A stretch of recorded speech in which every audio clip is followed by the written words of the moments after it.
Hi எல்லோரும் எப்படி இருக்கீங்க? நான் உங்கள் மகாலட்சுமி பிரியம்ஸ் பார்லர்லேருந்து. இது வந்து யாருன்னு பார்த்தீங்கன்னா எங்கள் அவ்வா. உங்களுக்கு வந்து 110 வயசுன்னு எங்கள் அவ்வா சொல்கிறாங்க. ஆனால் எல்லாருமே பார்த்ததில் 18 வயசு அப்படின்னு சொல்கிறாங்க. அவங்களுக்கு இன்னும் பாருங்கள் எவ்வளோ ஆரோக்கியமாக இருக்காங்க.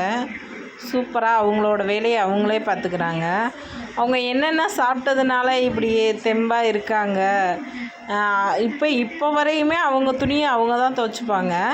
அவங்க படுத்திருக்க இடமே அவ்வளோ நீட்டாக வச்சுருப்பாங்க. சூப்பராகவும் ரொம்ப அவங்களுக்கு தேவையான எல்லாமே அவங்களே செஞ்சுப்பாங்க. யாருமே ஹெல்ப் பண்ண தேவையில்ல. அந்த மாதிரி இருக்காங்க. உண்மையிலே ரொம்ப ஹாப்பியாக இருந்துச்சு எங்கள் அம்மா. அவங்க என்னென்ன சாப்பிட்டதுனால எவ்வளோ ஆரோக்கியமாக இருக்காங்கன்றதை அவங்களே சொல்கிறாங்க. கேட்போம். இருத்தோளம் தெரியுமில்ல? அதெல்லாம் எனக்கு தெரியாது.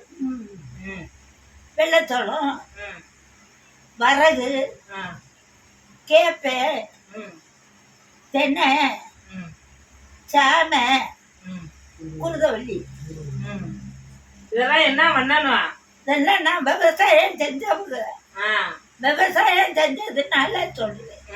அந்த விவசாயம் செஞ்சு சாப்பிட்டோம். அது இப்போ உனக்கு எத்தனை வயசாகுது? ஆகுது. உனக்கு 10. என்ன 10? 110 நடக்குது. போறதுக்கு வழி இல்லை. அடுத்த வருஷம் எந்திரிச்சு நடந்துட்டு எப்ப கையெடுத்த கும்பிடுது.